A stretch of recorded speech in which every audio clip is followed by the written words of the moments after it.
Good morning. Welcome to the Local Superintendent's Advisory Council meeting for May 27th, 2025. I would ask that any member attending virtually, please make sure your video is streaming and that you can be seen throughout the duration of the meeting. I know we have some that are attending virtually. We will start with a roll call vote. Take the roll. Please say aye or present. Brian Alexander. Present. Kirk Biggerstaff. Present. Harry Burchett. Present. Tom Cochran. Present. David Cox. Present. Will Hodges. Present. Sheila Mitchell. Present. Russ Tilford. Present. David Trimble. Present. And Henry Webb. Present. Chair, you have a quorum. Thank you. To begin our meeting, we invite Commissioner Fletcher to provide an update on the Kentucky Department of Education. Thank you so much. Thank you so much, Chair Biggerstaff. Just a few things. First of all, I want to take an opportunity to just say it's great to see Superintendent Alexander out with us today. He's had some issues as we move through, but it's really great to see you out and about with us here today and to see you back on your feet. So congratulations, Brian. Good to see you back with us today. Thank you. It's a pleasure to be here. Thank you, sir. Also, too, in just a few updates from the Kentucky Department of Education. The first one I'll start off with in our latest round of weather events. Of course, we had the tornadoes that started out in western Kentucky, moved all the way through almost to the Virginia border, I believe, and with two of our communities hit pretty hard. We had a lot of damage across the southern part of the state, but we also had Laurel County and Pulaski with some struggles. And Laurel County, of course, Superintendent Griebel and also Superintendent Richardson, we reached out, we talked back and forth, and we worked out through them with what they were doing for the rest of the year. And you had Laurel County, they ended their school year on May 16th, we are thankfully, we had 241, House Bill 241, that allows me to waive up to 5 days in these type of situations. And then two, we're also going to ask for a waiver from the Kentucky Board of Education for 3 additional days. The loss of life there in Laurel County, and everything they had to go through, we felt like that was, to be as supportive as we could from this level, we wanted to do that. Pulaski, Pat came out with a pretty quick plan. He wanted to, he took 5 days for his district to heal, but he wanted to bring his kids back in. They had some loss there, but again, he felt like it was important to have his group back in. So we worked through, I'll do the 241 waiver for them, but they did want to finish out their year. So again, our thoughts and prayers go out to so many of our communities. Of course, Pikeville was hit with flooding. We had so many with tornadoes throughout the years and snow, all types of issues. But in our latest round, our thoughts and prayers go out to the people of Laurel and Pulaski County and others across our Commonwealth that have lost loved ones. So again, may Lord just lay his healing hand on them. Also, too, with some other updates, we do have an update at the end of our meeting today on the accountability system. There was a slight change from the board, and they asked us to bring it back for awareness and to let you guys see what one change. And it does decrease the footprint of assessment, so I think it is a good move by our board. So we did want to bring that back. We've started our advocacy phase. We are meeting with different legislators to talk about the new accountability model. I will be meeting with with the Interim Joint Committee on Education on June 3rd. I'll have Dr. Stafford with me on that day. And also, too, we have Dr. Bacon, Jesse Bacon from Bullitt County, and also Dr. Brian Creasman will also be meeting with IJCE with us to talk about the new accountability model. So looking forward to that, looking forward to the work that's gone into it, and so thankful for those hundreds of people across the Commonwealth that have contributed. So very thankful for that. I've mentioned so many across our state about the local accountability that they're being worked on. Henry, I would be surprised, Dr. Webb, I wouldn't be surprised if you don't get a lot of questions about local accountability, because I often highlight your district and so many others.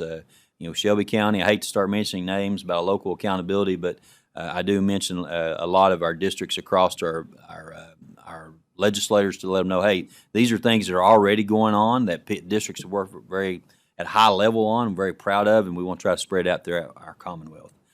The last thing I'll bring an update to is we had our ESSER liquidation rescission. That decision was made. We're starting to get back a lot of our requests and answers on those.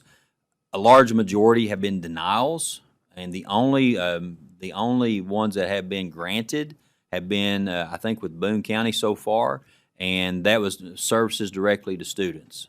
So what seems to be common throughout the entire United States, if you'd asked for a liquidation extension, you were denied unless it was direct services to students. For example, we had Jefferson County had a part of the homeless ESSER funds.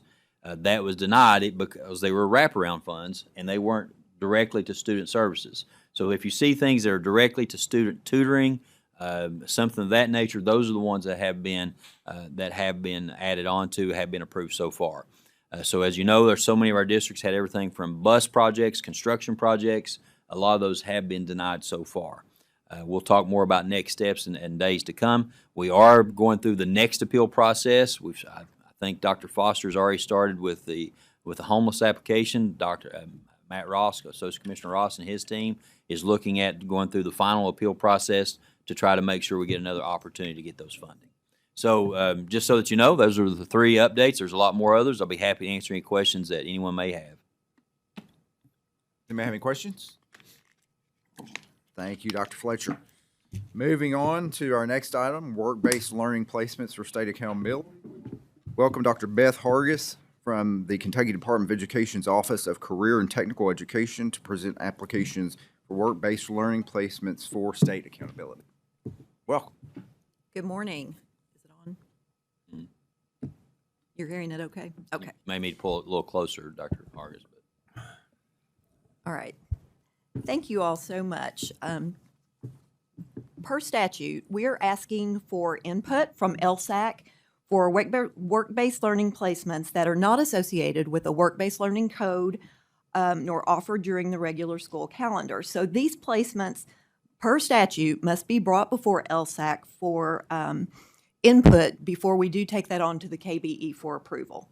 So this slide, KRS 158-6455, was amended in 2023 to include, as part of post-secondary readiness for state accountability, what we refer to as non-traditional work-based learning, measured by completing a required number of hours or achieving a benchmark within an apprenticeship, co-op, or internship that is not required to be offered as a high school course during the regular school day, week, or year. And it also has to be aligned with a credential or an associate degree, and it must be, again, approved by the KBE after receiving input from this group. Next slide, please. And so we're excited to report that, and this is as of May 19th, 1,027 traditional work-based learning experiences have been reported in Infinite Campus. And of course, those will be included in accountability, and schools have until June 30th to enter data into Infinite Campus so that we can anticipate that number to go up. Next slide. May 1st was the deadline for submission of the non-course code work-based learning experiences we are bringing to you today. And for the current year, we've received 12 applications, and 5 of these did meet the criteria for being recommended to the board. During the 23-24 school year, as you can see, we had 42 applications which were received, and at that time, only 8 of those met the criteria for approval. So our approval rating has gone up from 19% until 42%. So it's gone up, but yet we had fewer that were submitted this year. But we do feel like that the ones that we received this year really have better quality. They're more relevant for the student experience. Next slide, please. And so this slide shows you the questions that were included on the rubric, which was used as part of the scoring process. And so we are happy to listen to any input that you have regarding these before taking them on to the board.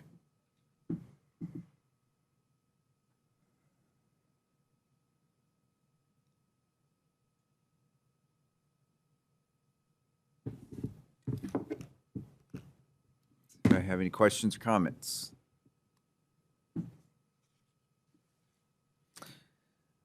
I would ask that the council entertain a motion to approve the recommendations for the 24-25 applications for work-based learning placements to receive career-ready status in the accountability system. Do I have a motion on that?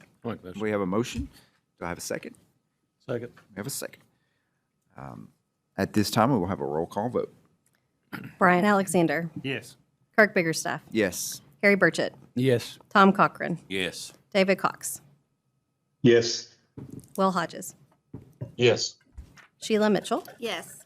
Russ Tilford. Yes. David Trimble. Yes. Henry Webb. Yes. The motion passes. Thank you. Next, we have one policy for our review and action. The Perkins Policy and Procedure Manual is also presented by Dr. Beth Hargis along with Lori Looney. And Lori is online with us. And so we're asking Policy and Procedure Manual. And as you know, the Office of Career and Technical Education, we administer the federal Perkins grant. We get a lot of questions about that over the course of a school year. And so what we've tried to do is to put together a handbook for the general layperson that can look in there, and it actually makes a little more sense. So, whenever we get those questions, we do have an FAQ, which we refer people to. But again, there's a lot of legalistic language in there that is sometimes hard to understand. So we've put together this handbook, and we're hoping that it will be full transparency to all of our stakeholders, so that if there are any questions that we can guide them and refer them, and it'll make more sense. And so we do have Ms. Looney on with us, who is over our federal Perkins grant in our office, and we are happy to take any questions you might have. Any questions? I would like to ask, is there anything in the new handbook that would be contradictory to our standard operating procedures that you're currently doing, following based on state statute, state regulation, or federal statute and federal regulation? No, sir. It completely aligns. And I'd also like to just throw this out there for your information. We did finally get our fiscal year 26 allocation for Perkins, and we were hoping that it was going to be unchanged, but it actually went down $7,388. So, it's a small amount, and we're thrilled. So we are getting $22,018,247. Thank you. All right, I would ask the council to entertain a motion to approve the Perkins Policy and Procedure Manual and corresponding time and effort certification form. Is there a motion? Motion. I have a motion. Do I have a second? Second. And I've got a second. At this time, we will have a roll call vote. Brian Alexander. Yes. Kirk Biggerstaff. Yes. Harry Burchett. Yes. Tom Cochran. Yes. David Cox. Yes. Will Hodges. Yes. Sheila Mitchell. Yes. Russ Tilford. Yes. David Trimble. Yes. And Henry Webb. Yes. The motion passes. Thank you. We now have 5 regulations for our review and action. First, Dr. Beth Hargis, Sharon Collins, and Dr. Lauren Graves from the Office of Career and Technical Education will present proposed amendments to 704 KAR 8:080, required academic standards in career studies and financial literacy. Thank you again, and I will turn it over to Dr. Graves and Ms. Collins to walk you through this. Good morning. I would like to walk you through the Kentucky Academic Standards for Career Studies and Financial Literacy. Next slide, please. Okay. Our document is organized by 3 domains: careers, essential skills, and financial literacy. Next slide, please. The next 2 slides show the development timeline for career studies and financial literacy. Next slide, please. Next slide. Here we have our development teams, the careers for career studies and financial literacy. These 2 slides show the breakdown of the teams and the stakeholders. Next slide, please. This just shows where the team members, the stakeholders came from. Next slide, please. Here we had our writer's vision of what we wanted to accomplish for our students. Next slide, please. Our organization of the standards, as I mentioned, were 3 domains. They were also arranged by grade bands: primary, intermediate, middle school, and high school. Next slide, please. Here we have our standards coding to give an example of what teachers will see across the Commonwealth.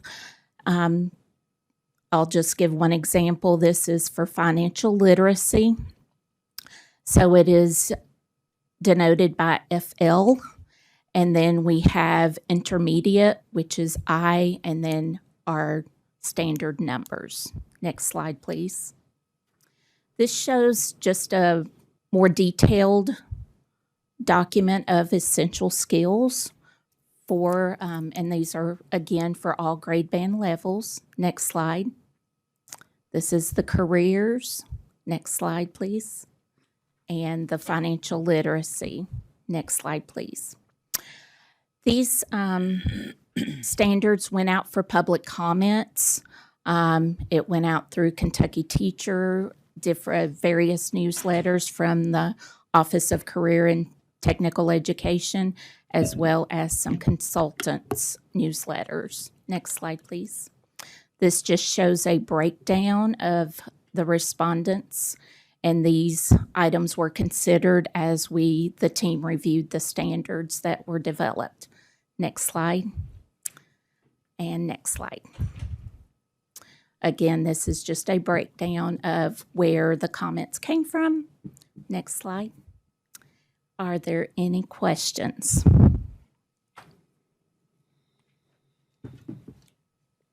Thank you very much. Thank you. Any questions, comments? Good morning. Okay, so 704 KAR 8080 was amended to include language from HB 3 financial literacy course that is now going to be required. In addition, it has the revised standards that Sharon just spoke to incorporated by reference.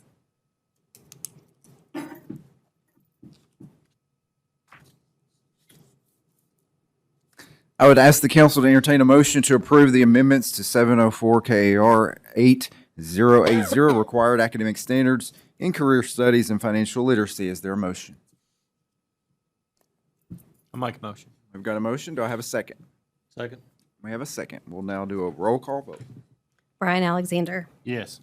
Kirk Biggerstaff, Yes. Harry Burchett, Yes. Tom Cochran, Yes. David Cox, Yes. Will Hodges, Yes. Sheila Mitchell, Yes. Russ Tilford, Yes. David Trimble, Yes. Henry Webb. Yes. The motion passes. Thank you. Thank you. Thank you. Thank you all. Next, Dr. Thomas Tucker, Mickey Marinelli, Crystal Rowland, and Sarah Medley will present a proposed amendment to 704 KAR 4:010.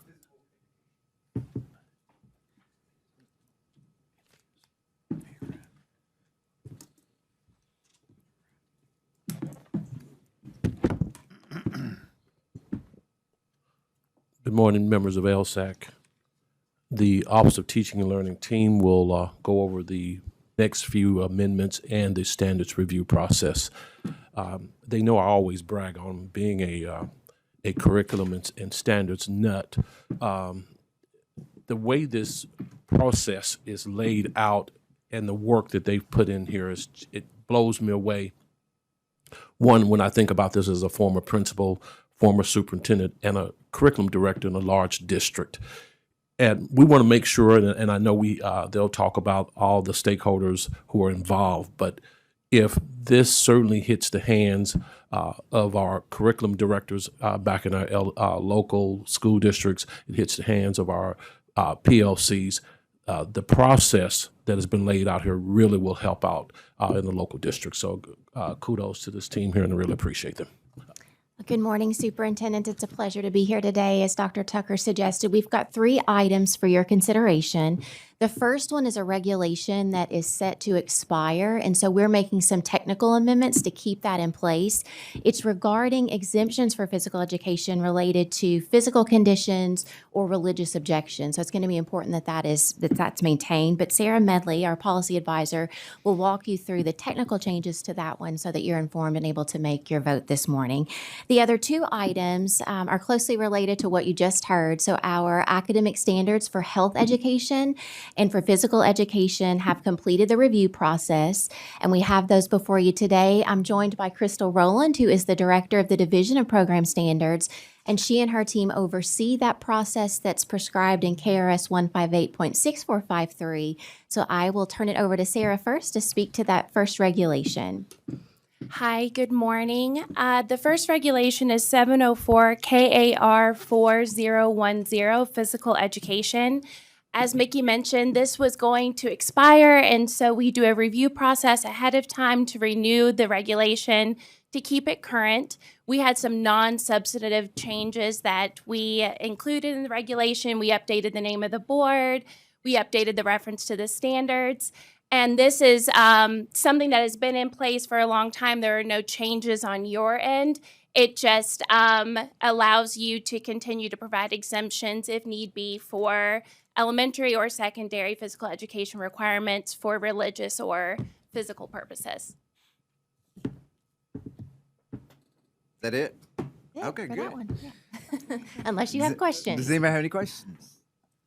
I would ask the council to entertain a motion to approve the amendment to 704 KAR 4010, physical education. Is there a motion? I'll make the motion. Okay, we've got a motion. Do I have a second? Second. We have a second. Let's do a roll call vote. Brian Alexander. Yes. Kirk Biggerstaff. Yes. Harry Burchett. Yes. Tom Cochran. Yes. David Cox. David Cox, yes. Will Hodges. Yes. Sheila Mitchell. Yes. Russ Tilford. Yes. David Trimble. Yes. Henry Webb. Yes. The motion passes. All right, thank you. Next, the staff will present proposed amendments to 704 KAR 8030, required academic standards for health. So once again, just as a reminder, we are going to be presenting these together today, but there are two separate regulations. There's one for health education, one for physical education, and two documents incorporated by reference. These are reviewed on a 6-year cycle, and that is per statute. So Sarah's going to start us off just to go through those statutory and regulatory requirements. Okay, there are two statutes that govern the authority of the Kentucky Board of Education to promulgate regulations for standards. The first is KRS 156160, which establishes courses of study for different grades and programs in Kentucky's common schools. It further requires the Board of Education to promulgate regulation for practical living skills, which includes both health and PE. And beneath that, you will see KRS 1586453, which is the standards review process that requires the 6-year cycle that Mickey just mentioned. And if we could go to the next slide, these are the two regulations that are being amended to include the new documents incorporated by reference as a result of the standards review process that Crystal will be able to detail further for you. Thank you, Sarah. On the next slide, you'll see the process for standards review. We're in that bottom row, which takes us to approval by the Kentucky Board of Education to begin the regulatory process. Looking back at the start of the process, it began by establishing review committee and advisory panels. The health education and physical education advisory panels and review committee are made up of K-12 teachers, representatives from post-secondary education, and business and community members. Membership includes representation across health and physical education domains, as well as representation across Kentucky. This is a large investment of labor for our teacher writers especially, and so I want to publicly recognize their commitment to this work and express our gratitude to their superintendents and building administrators who accommodated their release time. These classroom teachers, these standards writers are essential to the process, and we really could not do this without them. And so we genuinely thank you for accommodating them. We know that it's not an easy ask to have folks out of the building. There was an initial 30-day public comment period for the current CAS for Health Education and CAS for Physical Education, and the committee met to respond to the public comment and to review current research and other state standards to develop a draft document. That draft document was then released for another 30-day public comment period. Following that, the committee is reconvened to respond to that feedback, resulting in the final draft that we're presenting to you today. On the next slide, you'll see that the committee found 4 main needs reflected in the first round of public feedback that became their focus of revision. That was clarity in language specific to the discipline, a need for a coherent vertical progression of developmentally appropriate skills, a desire for alignment with research and national standards, and providing clarity for new teachers. And their vision up there, the writing team envisioned physical education and health education standards that provide sustained opportunities for Kentucky students of all abilities, backgrounds, and grade levels to develop lifelong physical literacy and health literacy. There were 119 responses to the call for public feedback across the 2 public comment periods. That included broad stakeholder representation. Respondents were able to give feedback on either or both the CAS for Health Education and CAS for Physical Education. The initial feedback indicated a desire to remain aligned to the national Shape America standards for both health education and public feedback on the draft standards showed over 88% of all respondents selected to accept the standards as is for health and over 95% for physical education. Overall, respondents were pleased with the updates in the draft. That included clarity provided through the revision of the standards language. Additional comments focused on providing some examples and support for new and pre-service teachers. And so the advisory panel and review committee included examples where needed in the performance indicators and also some sample progressions in physical education standards. They've also developed a glossary and clarification document that will be provided as an additional resource on kystandards.org, but they're not actually in the standards document. On the next slide, you'll see the key shifts in the standards listed. These included an updated writer's vision statement and alignment of standards and performance indicators to nationally aligned anchor standards. This layout was redesigned to support teacher and stakeholder clarity and ease of navigation. Each grade band includes an anchor standard at the top, rationale to support teacher clarity, and the performance indicators in a grade banded view. On the next slide, you'll see the health education standards. Next slide.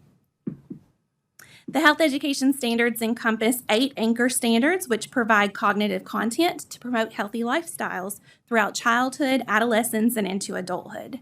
These standards are student-focused and describes a health-literate student. They foster opportunities for students to develop many of the competencies of portrait of a learner, including critical thinker, effective communicator, empowered learner, and productive collaborator. They're based on grade-level performance indicators that promote health-enhancing behavior and disease prevention. And each of these anchor standards are repeated across each grade band with grade band-specific performance indicators. The color coding shown here is used throughout the Kentucky Academic Standards for Health Education document. Similarly, the revised standards for physical education encompass 4 anchor standards, which provide cognitive content to develop and maintain physically active lifestyles through childhood, adolescence, and adulthood. The physical education standards are based on grade band performance indicators that focus on building physical competence, motivation, confidence, and knowledge. They focus on well-being of the whole person and their physical literacy journey, including psychomotor, cognitive, social, and affective learning domains. These 4 anchor standards communicate the broader learning of performance indicators that promote and produce physically literate students in all grade levels. These goals support many competencies of portrait of a learner similar to health education, and they promote relevant and developmentally appropriate critical thinking and lifelong movement and wellness, as well as respectful behaviors towards the self, others, and the equipment. And then if you could go back a couple of slides to the architecture, just to give you an idea of what that will look like. So the physical education and health education standards are organized with the standard at the top.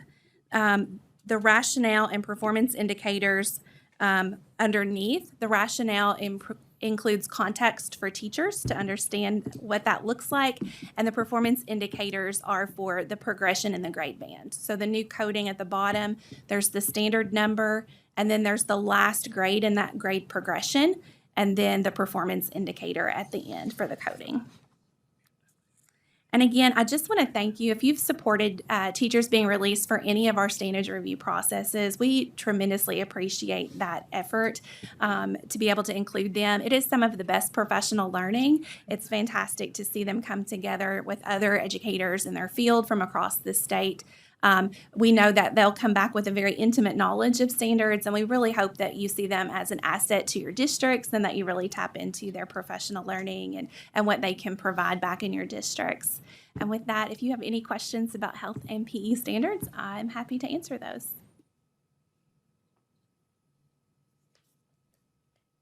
Do you have any questions? I would ask the council to entertain a motion to approve the amendments to 704 KR 8030, required academic standards for health. Is there a motion? Motion. Got a motion on the floor. I need a second. Second. We've got a second. This time we'll do a roll call vote. Brian Alexander, Yes. Kirk Biggerstaff, Yes. Harry Burchett, Yes. Tom Cochran, Yes. David Cox, Yes. Will Hodges, Yes. Sheila Mitchell, Yes. Russ Tilford, Yes. David Trimble, Yes. Henry Webb. Yes. The motion passes. Thank you. We will now continue with the presentation of proposed amendments to 704 KAR 8050, required academic standards for physical education. So we did the presentation together, so I think now we're just ready for a vote on the PE standards if you approve. Okay. I would ask the council to entertain a motion to approve the amendments to 704 KAR 8050, required academic standards for physical education. Is there a motion? So moved. I've got a motion. I need a second. Second. I've got a second. Now we'll do a roll call vote. Brian Alexander, Yes. Kirk Biggerstaff, Yes. Harry Burchett, Yes. Tom Cochran, Yes. David Cox, Yes. Will Hodges, Yes. Sheila Mitchell, Yes. Russ Tilford, Yes. David Trimble, Yes. Henry Webb. Yes. Motion passes. Thank you all. Thank you. Thank you. Next, we welcome Matt Ross, Che Ritter, and Lindsay Schwartz from the Office of Finance and Operations to present proposed amendments 702 KAR 5130, vehicles designated to carry 9 passengers or less, and the standards for that. I think we visited this topic a couple of months ago, so we're glad to revisit it again. We appreciate that. I'm Matt Ross. I'm the Associate Commissioner in the Office of Finance and Operations. And I'm Lindsay Swartz, Policy Advisor in the Office of Finance and Operations. And I think we have Che Ritter online. Che, do you want to say, introduce yourself? Yeah, sorry, it's a little slow this morning. Che Ritter, Division of District Support. So one of the most important things that LSAC does for us is to look at our regulations, our proposed regulations, and provide comments and feedback. And so we definitely heard you all, and we went back to the drawing board. We worked with the original sponsors. Legislation was passed during the 2024 session, and then again during this session to provide some cleanup. So we think we have a much better draft, and we appreciate that input. And we will try to walk you through sort of what we did. We've tried to keep it very narrowly tailored to the statutory requirements and what we are supposed to do, and those places that KDE is supposed to fill in sort of where the statute doesn't quite speak to all the details. So that's what we're going to provide you with today is sort of a walkthrough, and we invite your comments and your thoughts on the issue. But I believe it's a much better draft. I think we try to provide it to you all as early as we could once we had something finalized, so that you all would have the opportunity to take a look and think on it a little bit. So with that, we'll start walking through the different sections. And I'll start, and Lindsay, if I leave anything out, just holler at me. So section 1 of your regulation is really the definitional section.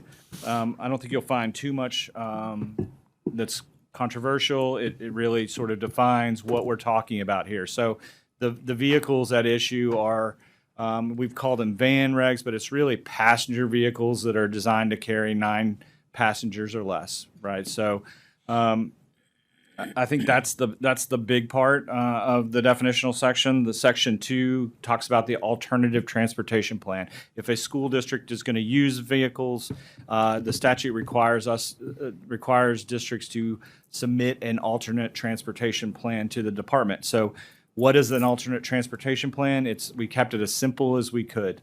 Right, it's really basically providing us with the number of vehicles you intend to use and sort of a justification or a statement as to why a school bus is not appropriate or why you want to use a van for this reason, or for this purpose. So that's really all we're asking there as far as your alternate transportation plan.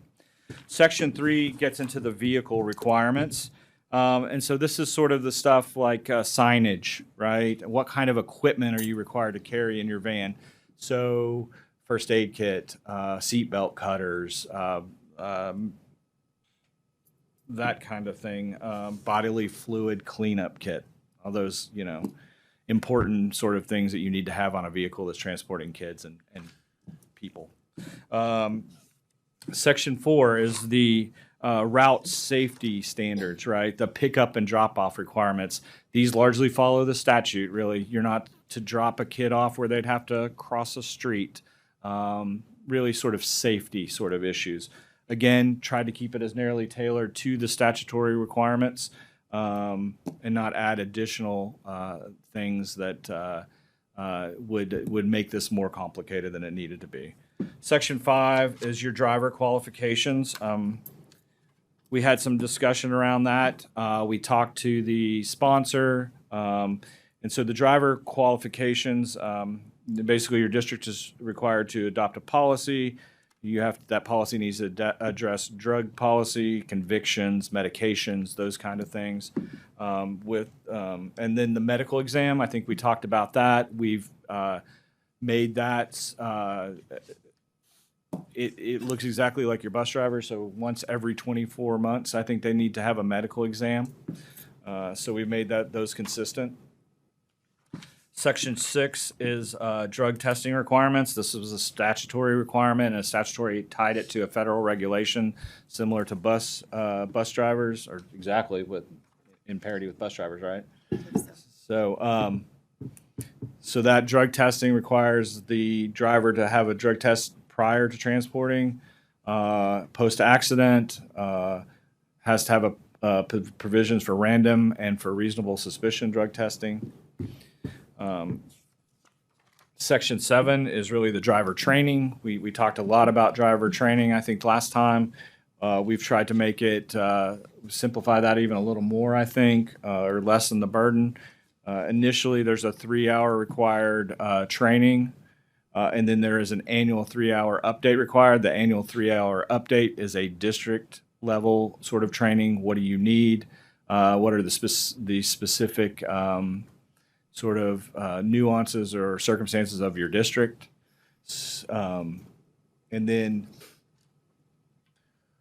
it also includes a code of acceptable behavior. That was a concern of the sponsor, that drivers were not sometimes hearing or understanding the district's code of acceptable behavior. So they wanted drivers to really get that message and understand what district's expectations were around student conduct.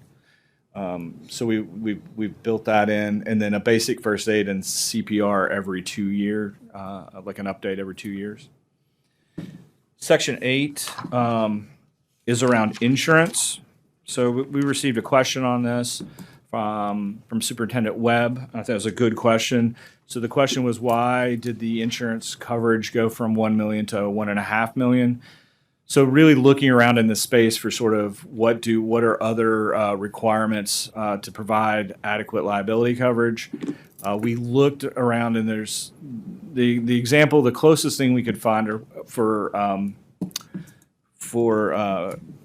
common carriers. So like if you were to contract with a common carrier, like you might contract with a big bus company for a coach, The federal rules around that require for these size vehicles to have 1.5 million coverage. So we felt like that it would equate that a school district ought to have that same level of coverage that a common carrier might need to have in sort of this situation for accidents and for student injuries and potential liability. And then Section 9 is inspections. We talked a lot about inspections, and I think we were able to work with the sponsor of the original legislation around some of your all's concerns. So that a vehicle inspection is required once every 30 days unless the vehicle is not used in daily transport. And then if it's not used in daily transport, then the requirement is it every 3 months? Every 3 months. So the sponsor did work with us on that sort of ask, and we were able to get that changed. We've also changed the, instead of having a pre and post trip inspection, it's just a pre-trip. And we've worked on our forms that are incorporated or by reference to make them much more simple. I think that some of the concerns were, can a driver actually look at some of these components on a vehicle and be able to determine whether or not they're in good working order or not? We thought that was valid. Some of these things are hidden under the vehicle. So these are more, it's a simplified, more obvious sort of things to look at rather than some of the things that were more maybe technical that not everybody would really be able to tell how they work. So we did try to simplify all our forms, make it easier and as least the least burdensome we could do within the confines of the statute and what it requires. So I'm happy to take questions. Did I leave anything out? No. Okay. So we're happy to take all your questions and like I said, I think it's a better version and we do appreciate the input and but we're willing to listen for sure. Thank you for sending us that early too, allowing us to look at that. We appreciate that. Appreciate the work that you did to revisit this topic, and it sounds like it is much better, more simplified. So thank you for your time, effort, and energy in doing that. Does anyone have any questions or comments? I just have one question. The question is, non-daily transport, does that require a alternate transportation plan for approval? Yeah, I think anytime you're going to use a van, you have to have an alternative transportation plan per the statute, right? And that's we had discussions with the sponsor about sort of the alternate transportation plan and whether or not there was workarounds for some of these other times you might want to use a transportation. The statute is very clear that if you're going to use a van, you have to have an alternative transportation plan. So, we did try to address that and try to talk about that. I don't think nobody had a better idea, and I think the sponsor was unwilling to sort of shift away from exceptions to that alternative transportation plan. Thank you. No questions, but just a comment. I want to thank you and your staff for the work that you went back and put into this. I think previously there was a provision in there for I think a year of a vehicle or something like that, and I noticed that's not there now. So there's there's a lot of improvements, and I certainly appreciate it because we got a lot of input from other superintendents and other school districts on this particular topic. Thank you. We really appreciate the opportunity to bring in and actually get the real world feedback because we realize that sometimes we live in an ivory tower and it's easy for us to just push down. So we want it to be workable, I would ask the council to entertain a motion to approve the amendment to 702 KAR 5130 vehicle designed to carry 9 passengers or less, standards 4. Is there a motion? So moved. We've got a motion on the floor. I need a second. Second. All right, we have a second. Let's do a roll call vote, please. Brian Alexander. Yes. Kirk Biggerstaff. Yes. Harry Burchett. Yes. Tom Cochran. Yes. David Cox. Yes. Will Hodges. Yes. Sheila Mitchell. Yes. Russ Tilford. Yes. David Trimble. Yes. Henry Webb. Yes. Motion passes. Thank you. To conclude our meeting, Commissioner Fletcher and Dr. Jennifer Stafford will review the Kentucky United We Learn Assessment and Accountability Framework 4.0.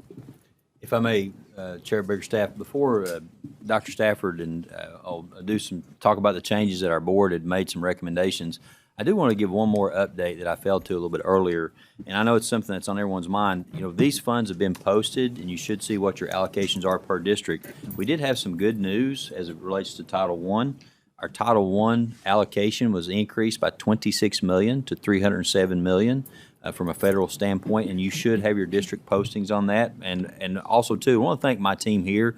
They turned that around pretty quickly to get that posted back out. So thank you, Associate Commissioner Ross and your team for turning that around very quickly. That's about an 8 to 9% increase.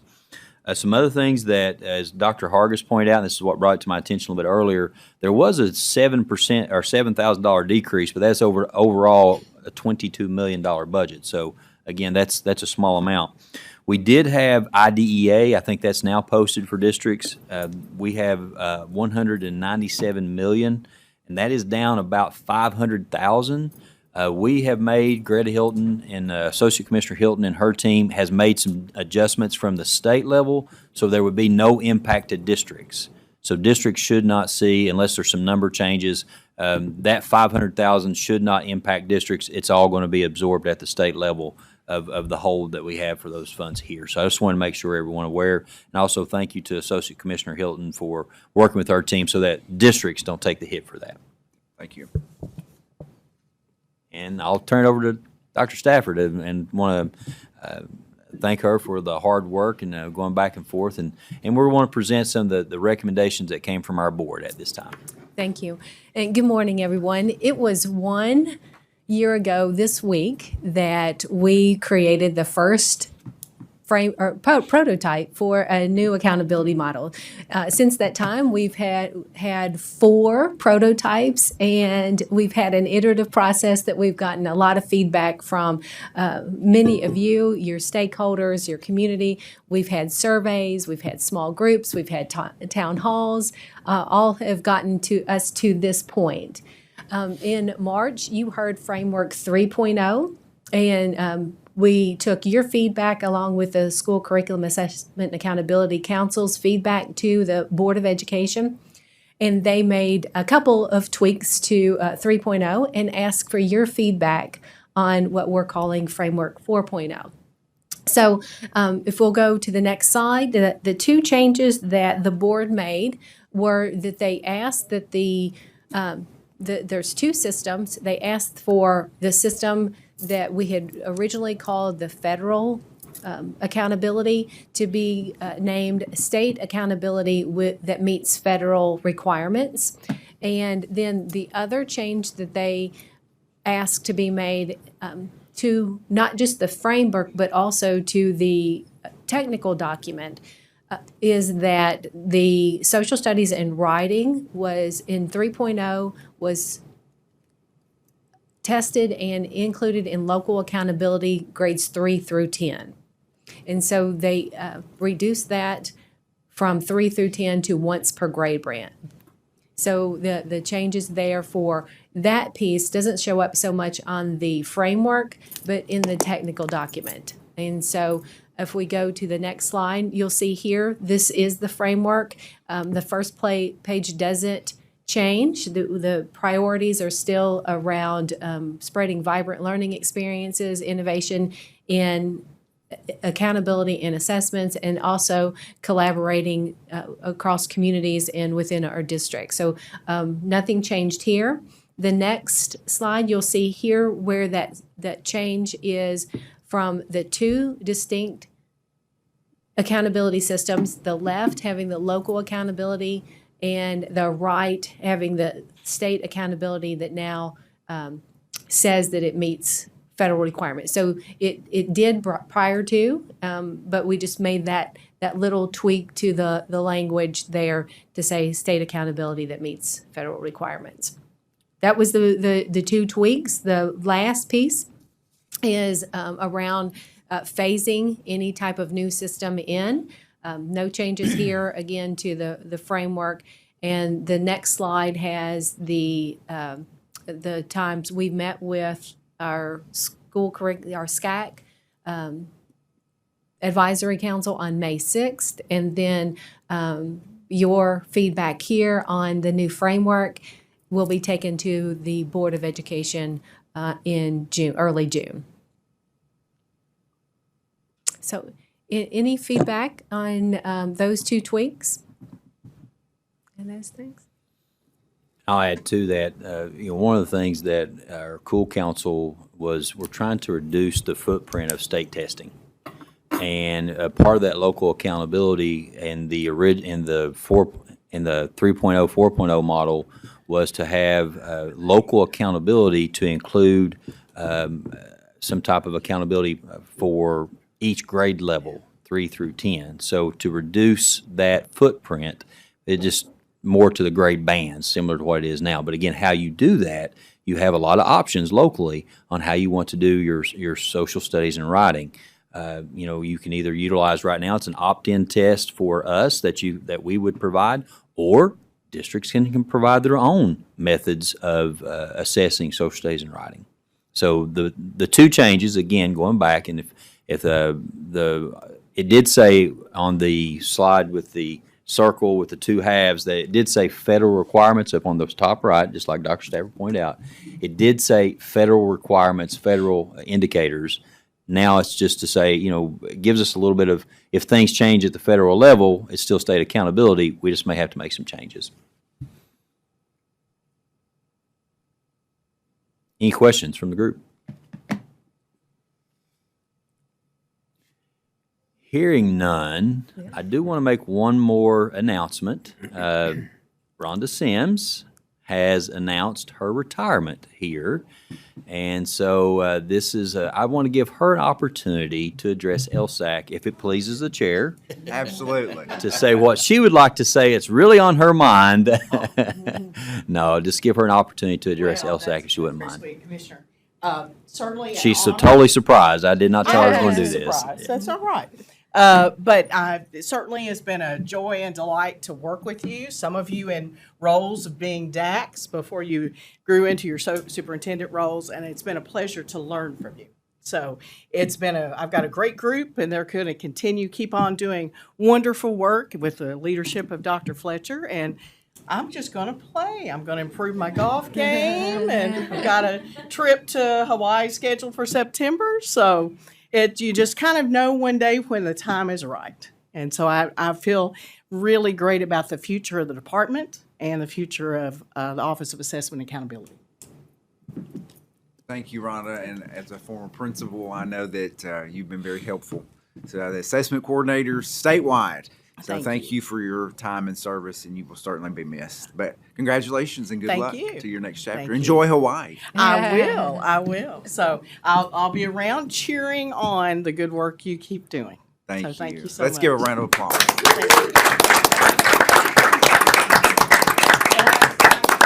Time that I see you, all of you will comment that I look younger. So I expect that. So put that down.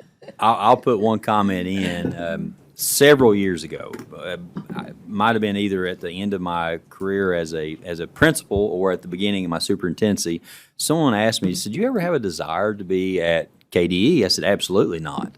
I said, "Well, maybe I would like to grow up to be Rhonda Sims." And that was my exact comment. I said that early on. It was around 2013 or 14. I said, "I want to grow up to be Rhonda Sims." That's my goal. So again, congratulations, Rhonda. You have been such an asset here at KDE.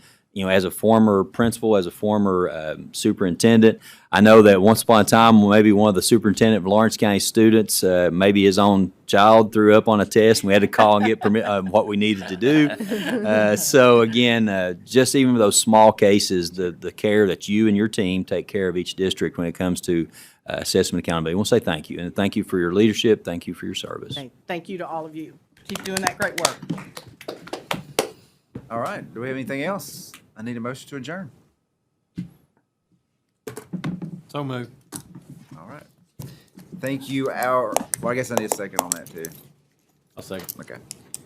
And our next meeting will be July 29th. So we look forward to that. Thank you for your engagement today, and we'll see you next time. Thank you.